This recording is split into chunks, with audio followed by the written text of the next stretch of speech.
ito ay rated SPG. Striktong patnubay at gabay ng magulang ang kailangan. Maaaring may masiselang tema, lengguwahe, karahasan, sexual, horror o droga na hindi angkop sa mga... Ngayon hawak na ni Mitena ang dalawang bagong sangre na si Adamus at Flamara.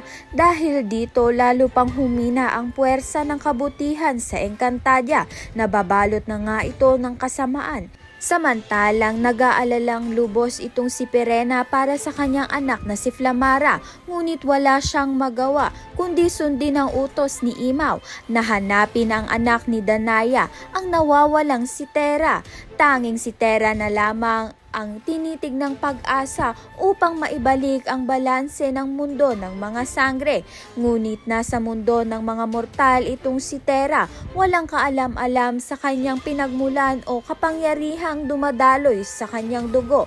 Habang nagsisimula ng maglakbay itong si Pirena patungo sa mundo ng mga tao upang hanapin si Tera, unti-unti namang pinamumunuan ni Mitena ang buong Encantadia sa takot at kasamaan. Naging instrumento niya ang bagong mga sangre upang palawakin ang kanyang kapangyarihan dahil hawak niya na nga ang mga brilyanteng hawak nga nito ni Adamus at ni Flamara.